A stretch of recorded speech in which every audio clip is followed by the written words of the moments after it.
Shalom, selamat petang Bapak Ibu Saudara yang dikasihi oleh Tuhan. Hari ini kita melanjutkan pelajaran kita dalam kitab Hakim-Hakim, dan ini seri yang keempat ya. Kata kunci kitab Hakim-Hakim, masih ingat apa itu? Kegagalan. Kegagalan manusia untuk taat pada Tuhan di bawah pemerintahan Tuhan ya, di bawah teokrasi. Hari kita baca ayat kuncinya Hakim-Hakim 17 ayat 6 dan 21 ayat 25. Sama dua ayat ini. 2, 3. Pada zaman itu tidak ada raja di antara orang Israel. Setiap orang berbuat apa yang benar menurut pandangannya sendiri. Jadi pada zaman Hakim-Hakim tidak ada raja, tidak ada pemimpin di antara orang Israel. Karena tidak ada yang memimpin mereka, makanya semua orang melakukan, saya pikir seperti ini yang paling bagus. Saya pikir seperti ini yang paling bagus, dan semua orang melakukan yang seperti itu. Nah, kalau melihat bagannya ya, kita mengulang-ulangi terus supaya kita bisa memahami kitab Hakim-Hakim ya. Kegagalan di bawah teokrasi, pemerintahan Tuhan. Ada pekerjaan yang tidak selesai di pasal 1 ya, sudah kita belajar ya, sampai pasal 2 ayat yang kelima. Nah sekarang ini bagian yang kedua dari pasal 2 ayat 6 sampai pasal 16. Cukup panjang ini. Ya, ini cerita tentang hakim-hakim, lalu kesimpulannya di bagian terakhir pasal 17 sampai pasal 21 itu mereka membutuhkan teokrasi. Ini bicara section pertama ini kemerosotan dan penyebab siklus dosa karena mereka tinggal bersama-sama orang Kanaan. Nah, pembebasan oleh hakim, Tuhan lakukan disiplin, ada kutukan siklus tentang dosa, dan ada perang melawan Kanaan seperti itu.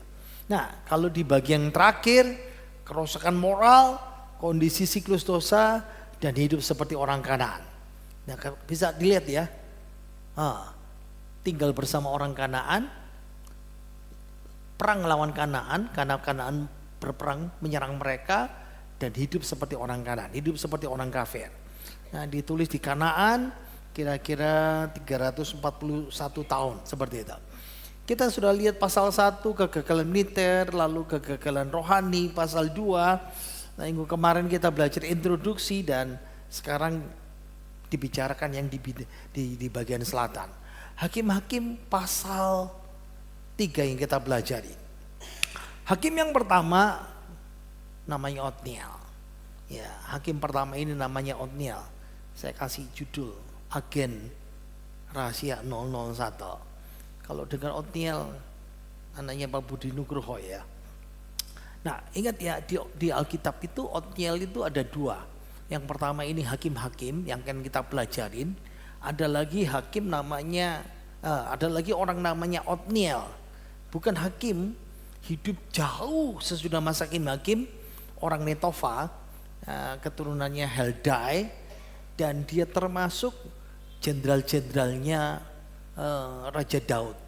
Kepala-kepala pasukan, nomor sekian, yang kedua, ketiga, keempat, dan dia termasuk yang kesekian, namanya Otniel, seperti itu. Jadi bukan Otniel ini, tapi Otniel hakim. Nah, kitab hakim-hakim itu seperti suatu siklus. Ya, makanya dikasih gambar sepeda berputar.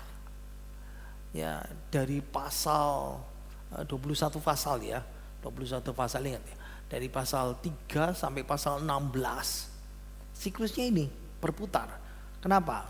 Yang pertama, orang Israel berdosa sama Tuhan. Ngapain?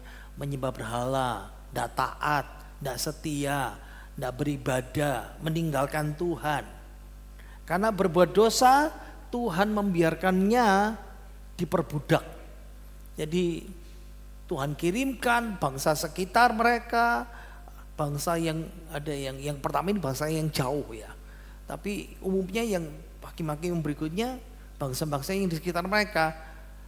Padahal ingat, kalau saudara masih ingat kitab Yosua terakhir, Yosua kasih pesan, Bangsa-bangsa yang ada di sekitarmu harus dimusnahkan. Bangsa-bangsa yang di sekitarmu harus dimusnahkan karena mereka akan membuat kamu menjauh dari Tuhan. Bangsa sekitar itu akan menulari kamu untuk menyembah berhalanya mereka.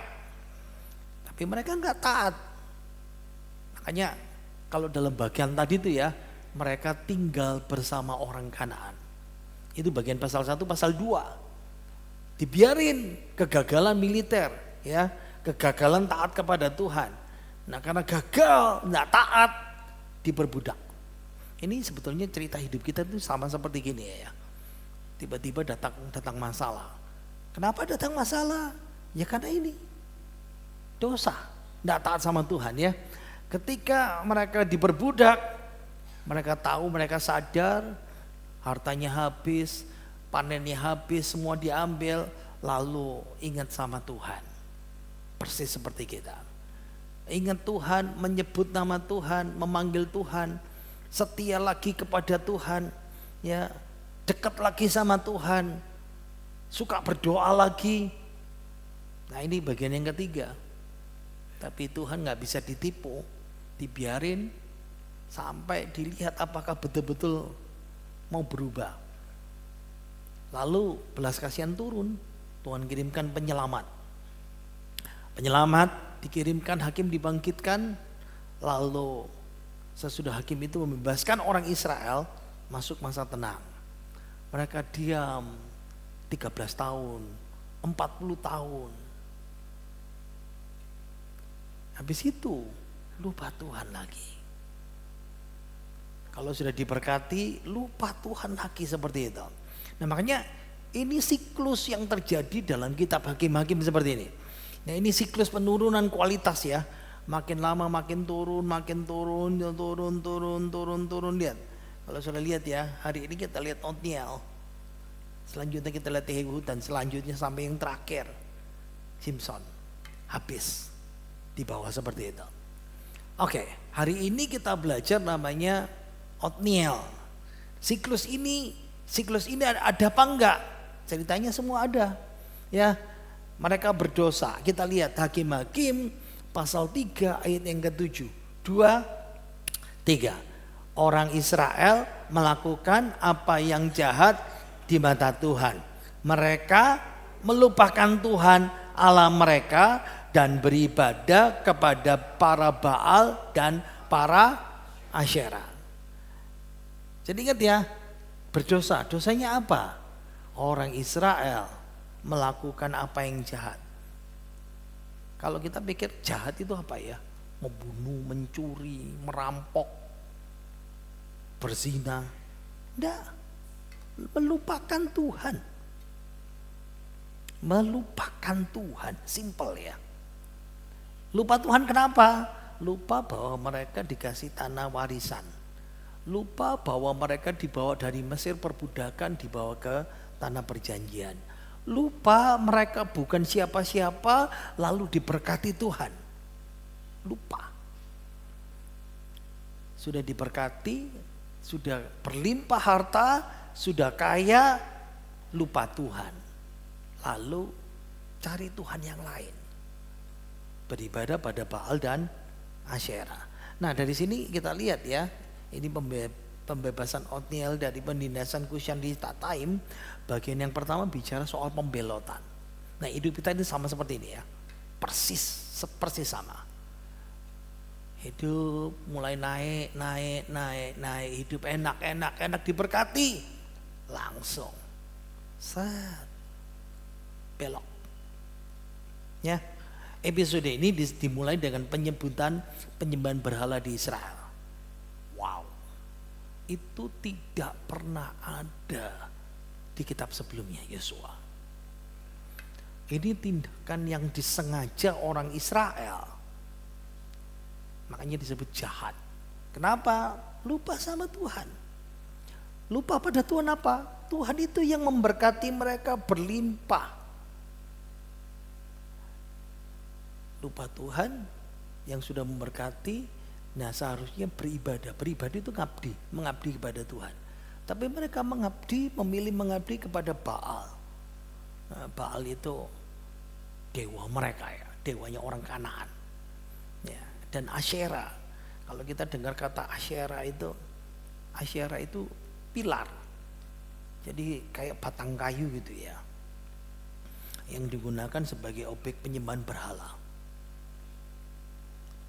Kalau ingat-ingat seperti ini, jadi gini ya, ini Asyera, macam-macam bentuknya ya. Macam-macam bentuknya. Jadi ada ratusan Asyera. Nah, dalam setiap periode di daerah-daerah tertentu umumnya seperti ini. Itu batang pohon ya, yang tanpa dahan diletakkan di tanah lalu disembah, biasanya lalu diukir. Ajaib sekali. Saya lupa ya, 2 bulan lalu mungkin saya mengerjakan sebuah artikel dengan 2 dosen yang lain. Kami bahas tentang penyembahan di Indonesia bagian timur di sana, dan sama persis. Ada batang kayu yang dianggap sebagai sumber berkat di daerah kantong Kristen itu. Wow, persis seperti itu. Itu bayangkan ya, kita bisa membayangkan, menggambarkan seperti ini ya. Nah, ingat ya, padahal Tuhan sudah ngasih perintah. Tuhan sudah ngasih peringatan sebelumnya jelas. Di pasal 7 ayat 1 sampai 14 kita baca ya.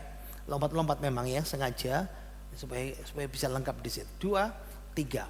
Apabila Tuhan Allahmu telah membawa engkau ke dalam negeri, Tuhan Allahmu telah menyerahkan mereka kepadamu, maka haruslah kamu menumpas mereka sama sekali. Janganlah engkau mengadakan perjanjian, janganlah engkau mengasihani, janganlah juga engkau kawin mengawini, sebab mereka akan menyimpang daripadaku, sehingga mereka beribadah kepada Allah lain. Tunggu dulu, Tuhan sudah kasih peringatan berkali-kali. Ini namanya kitab ulangan.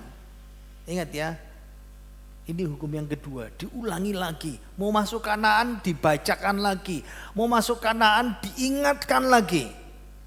Baca yang kuning sekarang. 2, 3.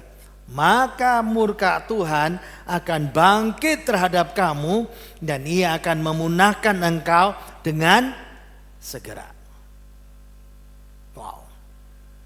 Jadi jangan pernah berpikir bahwa wah, Tuhan kayaknya semena-mena ini ya. Orang Israel buat salah gini kok tahu-tahu dihukum sama Tuhan. Kata Tuhan, saya sudah peringatkan sebelumnya. Ya, kadang-kadang kita jujur aja kita suka ngabaikan ya. Makanya kewajiban dan peringatan untuk pewaris Kanaan harus menghancurkan itu patung-patung berhala itu. Jadi begitu sampai dikasih Tuhan tanah, ingat ya, tadi itu dikatakan apa? Di sini. Tumpas orang Kanaan, tidak ditumpas. Jangan bikin perjanjian, mereka bikin perjanjian. Ya toh? Jangan mengasihani, enggak apa-apalah kasihan, lumayan jadi budak, sudah. Jangan kawin mengawini, anaknya disuruh diizinkan kawin seperti itu ya. 4 hal ini dianggap Tuhan, berarti kamu lupa sama aku. Itu saja? Enggak. Peringatan untuk raja dan kewajiban untuk raja ditulis 1400 tahun sebelum Masehi. Ini sebelum juga orang Israel masuk ke Kanaan. Kalau raja seperti itu, apa yang terjadi? Ayo kita baca Ulangan 17 ayat 18 dan 19. 2, 3. Apabila ia duduk di atas takhta kerajaan, maka haruslah ia menulis baginya salinan hukum ini menurut kitab yang ada pada imam-imam orang Lewi.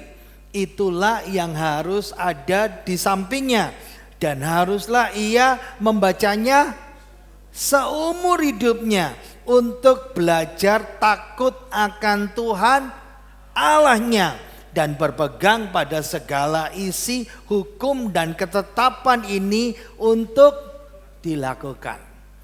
Ingat ya, mereka masih di padang gurun, belum masuk negeri Kanaan, belum dibagi, sudah diperingatkan. Nanti kalau ada raja, kalau dia dilantik dan duduk di taktanya, dia harus menyalin. Dia harus menyalin kitab Taurat ini, kitab Ulangan ini. Salinnya dari mana? Minta sama Imam Lewi. Ya. Ayat 19, itu yang ada di sampingnya. Setiap hari mesti dibaca. Belajar takut sama Tuhan. Bisa ngerti? Kenapa? Ayat 22, ketiga. Supaya jangan ia tinggi hati terhadap saudara-saudaranya. Supaya jangan ia menyimpang dari perintah itu ke kanan atau ke kiri. Agar lama ia memerintah, ia dan anak-anaknya di tengah-tengah orang Israel. Jadi gini, kalau jadi raja dilantik tugasnya satu, bukan pemerintah. Tugas rohaninya suruh menyalin kitab Ulangan. Supaya dia baca. Kalau dia baca, dia tidak tinggi hati. Kalau dia baca, dia tidak menyimpang ke kanan dan kiri. Kenapa? Karena dia tahu firman.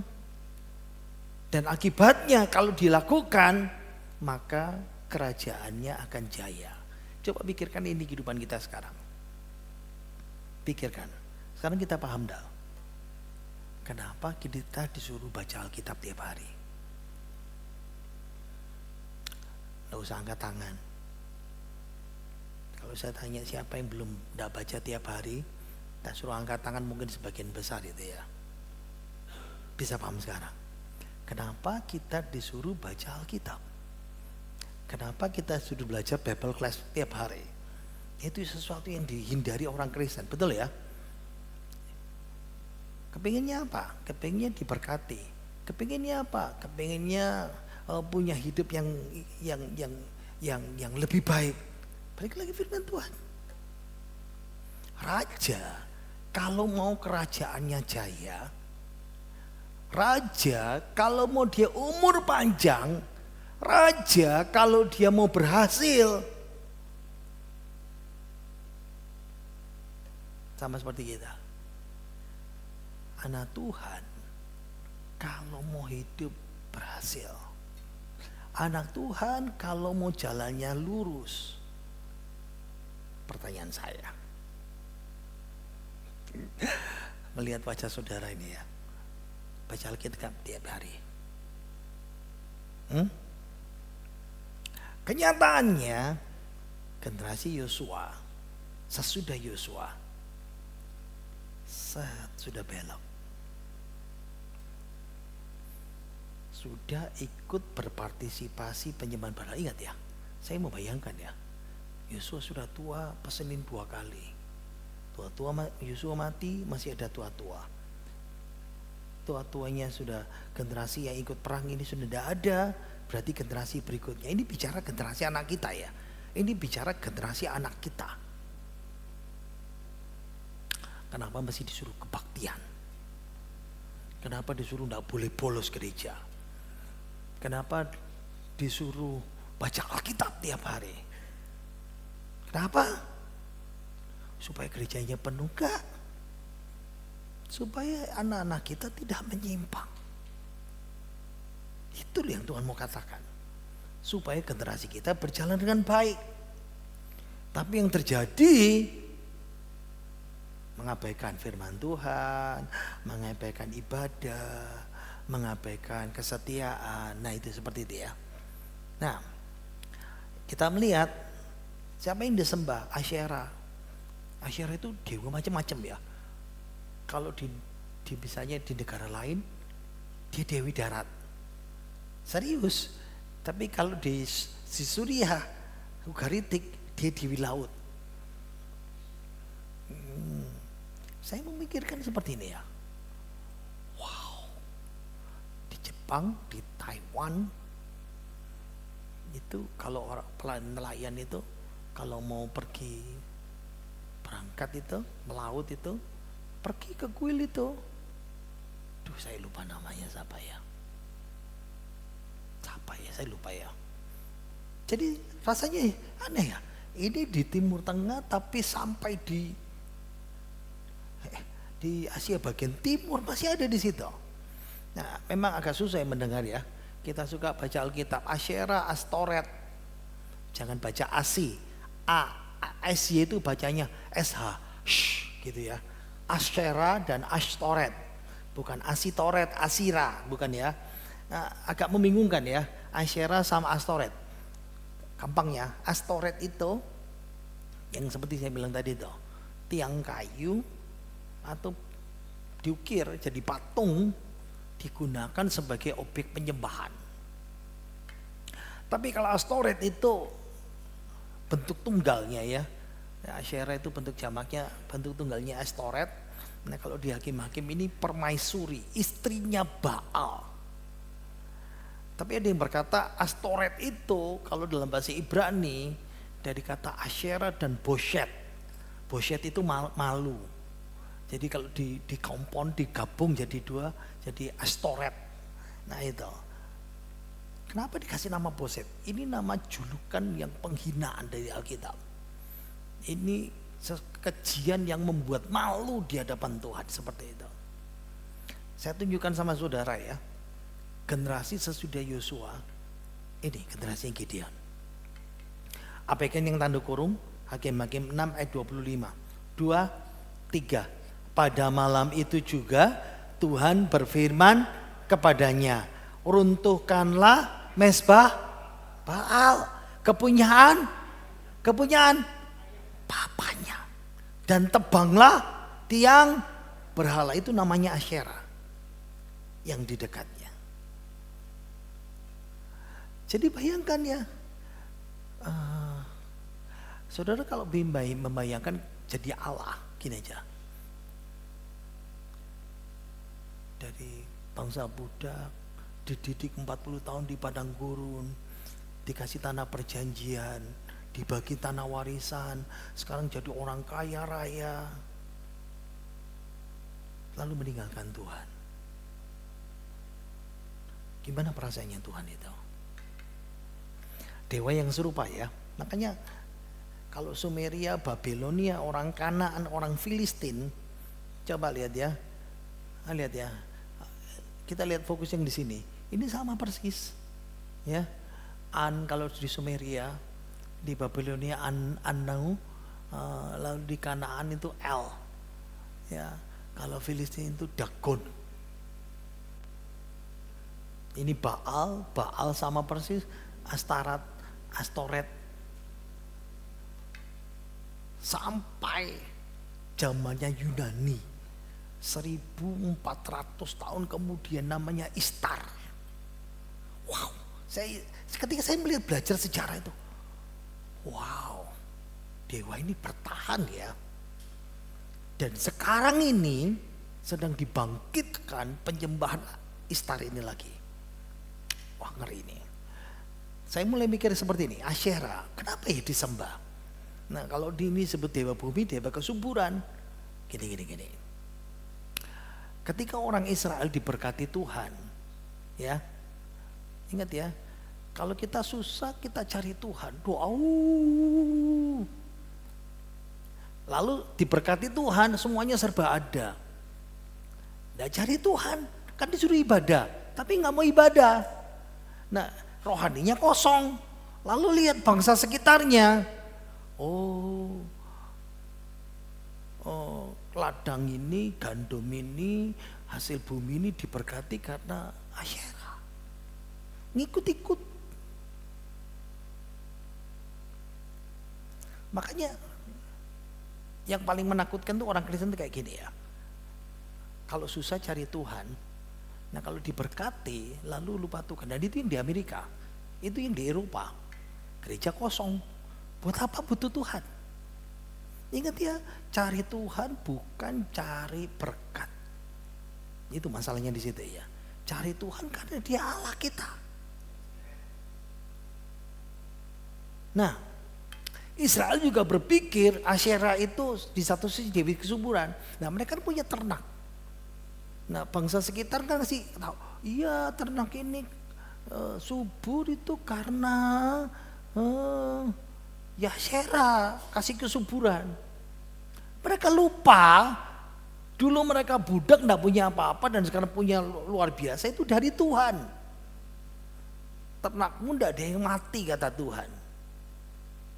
Perjalanan 40 tahun enggak ada yang mati itu luar biasa itu. Ini masih berlanjut sampai masa Yeremia ratusan tahun kemudian. Baca pas Yeremia pasal 7 ayat 18. 2, 3. Anak-anak memungut kayu bakar, bapak menyalakan api, dan perempuan meremas adonan untuk membuat penganan persembahan bagi ratu surga. Ini Istar, dewinya Babel. Istar itu dewinya orang Kanaan. Saya kasih ini penerapan buat kita sekarang ya. Nah, sekarang pertanyaan kita, masalah kita orang Kristen itu sama persis. 2 pertanyaan. Yang pertama, sadar enggak berkat kita ini dari Tuhan? Bapak, saya ini kerja keras loh ya, banting tulang loh ya. Kerja sampai luar biasa, sampai bisa menikmati sekarang ini. Saya ini kerja keras. Stop. Berkat Tuhanlah yang menjadikan kaya. Susah payah tidak akan menambahinya. Paham enggak? Mau banting tulang kerja keras kalau Tuhan tidak memberkati, enggak bisa. Yang kedua, jadi kalau Tuhan memberkati pekerjaan kita, memberkati usaha kita, stop pertanyaannya. Balasan kita sama Tuhan itu gimana? Layak enggak? Benar enggak? Ini kayak khotbah minggu saudara Marinya. Ini Bible class yang wow. Umatnya mudah melupakan Tuhan. Aku hidup seperti hari ini. Itu semua karena berkat Tuhan. Amin. Nabi Elia berapa ratus tahun kemudian juga menghadapi imam Baal dan Asyera. Dan Elia mengalahkan para imam Baal dan Asyera juga. Nah, saudara bisa bayangkan ya, kenapa Tuhan menyuruh membinasakan. Merrill dalam arkeologi and the Old Testament dia berkata, agama Asyera ini agama yang terburuk dari semua agama di seluruh dunia. Kebrutalan, nafsu, pengabaian mitologi Kanaan jauh lebih buruk daripada yang lain. Kenapa? Karakter dewanya itu yang disembah itu tidak punya karakter moral. Karena dewanya tidak punya karakter moral, maka semua penyembahnya, penganutnya pasti sama. Apalagi masanya seperti prostitusi suci, pelacuran suci. Jadi kemarin saya berkali-kali saya terangkan kan, bangsa Baal itu mati, dewa Baal itu mati pada musim dingin. Nah, supaya nanti musim semi tanah itu jadi subur, maka laki-laki harus pergi ke kuil. Ngapain? Berikan persembahan di situ dan melakukan hubungan seks dengan imam wanita. Itu namanya pelacuran suci. Anak juga, anak sendiri, anak bayi dibakar.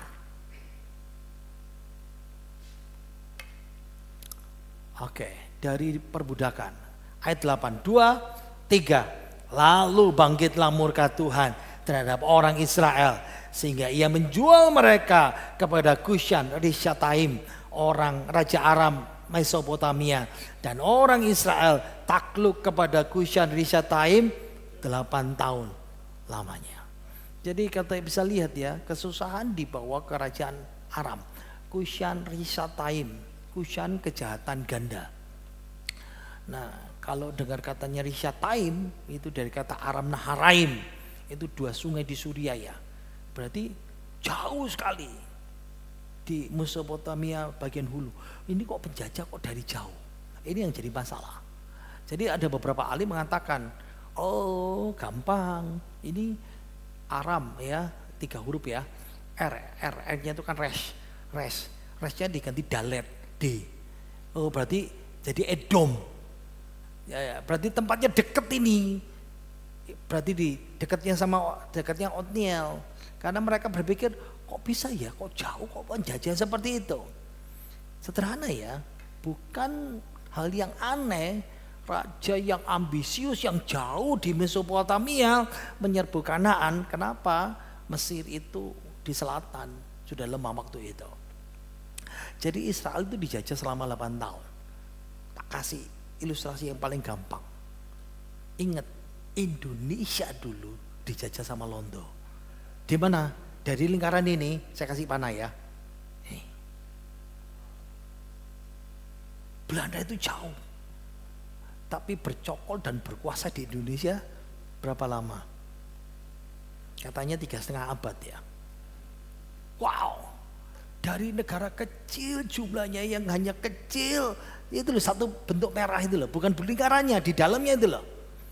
Bisa menguasai negara Indonesia. Nah itu sama persis seperti ini ya. Jadi musuh datang dari utara menjajah seluruh Israel. Nah, oke, kita melihat dosa perbudakan lalu mulai ingat. Ayat baca 9, 2, 3. Lalu berserulah orang Israel kepada Tuhan. Nah sekarang kita bisa paham. Kita tidak tahu Israel itu berdoa berapa lama. Kita tidak tahu juga berapa lama Tuhan baru jawab. Yang jelas ya setelah mereka berdoa 8 tahun ya. Tapi mulai berdoanya mulai kapan? Tahun kedua, tahun ketiga kita nggak tahu. Tapi satu hal yang tahu juga pasti, Allah yang Maha tahu bahwa mereka nanti sesudah hidup enak, sudah diberkati, jatuh lagi dalam dosa. Itu sama persis kita ya. Ini saya keluarkan lagi minggu kemarin. Kita juga sama ya. Seperti air mata buaya. Pertobatannya palsu sama Tuhan. Waktu yang membuktikan komitmen kita kepada Tuhan. Ayo kita baca lagi ya. Oke. Kata maka 2, 3. Maka Tuhan membangkitkan seorang penyelamat bagi orang Israel, yakni Otniel, anak Kenas, adik Kaleb. Roh Tuhan menghinggapi dia dan ia menghakimi orang Israel. Ia maju berperang, lalu Tuhan menyerahkan Kushan Rishathaim, raja Aram, ke dalam tangannya sehingga ia mengalahkan Kushan Rishathaim. Nah ini pembebasan oleh Otniel ya. Tuhan menanggapi permohonan doa, membangkitkan seorang pemimpin namanya Otniel. Roh Tuhan datang ke atasnya, lalu jadi hakim, memimpin Israel. Sebetulnya nama Otniel muncul di pasal 1 ya. Diperkenalkan ini ponakannya si Kaleb, lalu jadi mantunya dia. Nah ini dari suku Bani Yehuda, keponakan Kaleb lalu jadi mantu di sebelah selatan. Orang Israel melakukan yang jahat, diperbudak 8 tahun, doa berseru sama Tuhan, lalu masa tenang 40 tahun. Ini hakim yang pertama dan mungkin yang terbaik dari yang semuanya. Dihinggapi roh Allah. Ini saya terangkan sebentar lagi. Dari keturunan baik-baik dan keluarga Kaleb. Nah sebetulnya kalau kita lihat ya, Tuhan menjual bangsa Israel ke dalam tangan bangsa Aram. Begitu bertobat, dibalik Tuhan menyerahkan musuh ke dalam tangannya Otniel, dibalik sama Tuhan. Sederhananya seperti ini ya.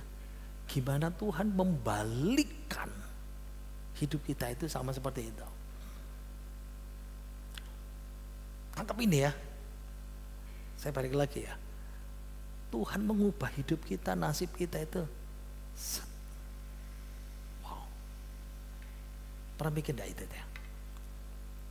Pemimpin seperti apa itu ya? Ini dia meme ya. Be honest, does this robe make me look fat? Zaman dulu itu ketahuan ya.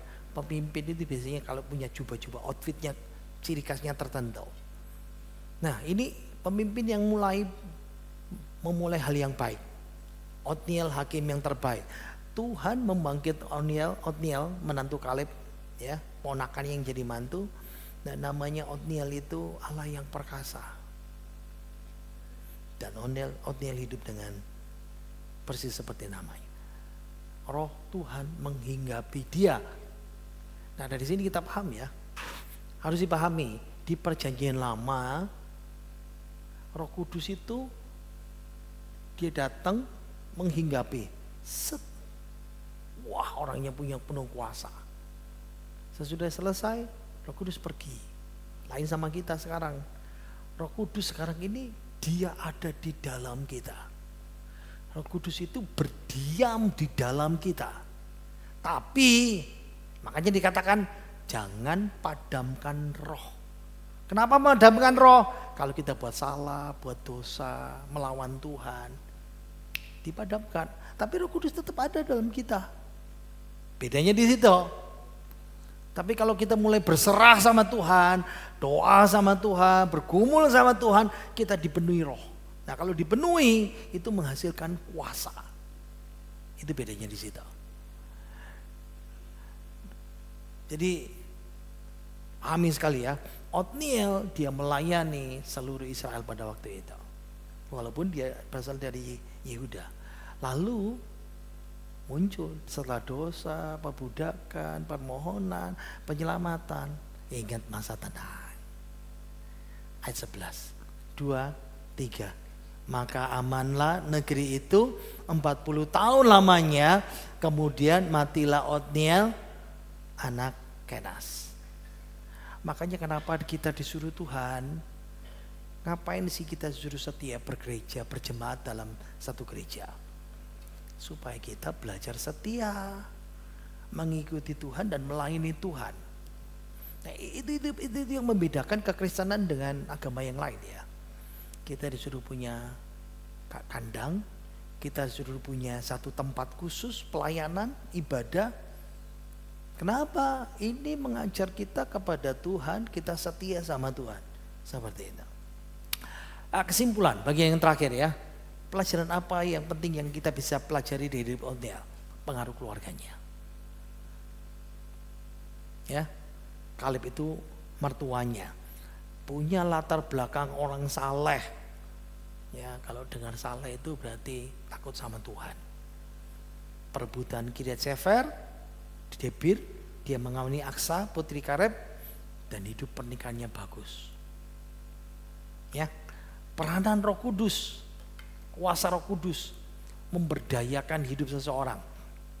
Ini penting sekali ya. Kadang-kadang kita harus punya prinsip yang seperti ini ya. Kita kasih contoh ya, sederhananya seperti ini. Suatu ketika saya diundang jadi pembicara. Wah, ngeri saudara ya. Kenapa? Yang pendeta gereja kecil cuman saya, yaitu pendeta gereja gede, ini namanya terkenal, ini gini. Wow, aku kok jadi pembicara di sini ya, minder gitu rasanya ya. Tapi apa yang membuat kita luar biasa? Roh Kudus. Itu kuncinya, kunci yang sungguh luar biasa. Apalagi nilai luar biasa dari mana? Kepemimpinan yang saleh. Ya. Menjaga perdamaian di antara komunitas. Belajar memimpin dengan baik. Nah ini bicara soal hidup rohaninya yang baik. Saya terakhir. Kadang-kadang kita merasa kayak gini ya. Kok masalah ini banyak gak selesai-selesai. Ayat 7 tadi saya ganti ya. Lalu bangkitlah murka Tuhan terhadap kasih nama saudara. Sehingga ia Tuhan menjual mereka kepada banyak masalah. Sederhana seperti itu firman Tuhan buat kita. Dan percayalah, Tuhan bisa buka jalan buat saudara.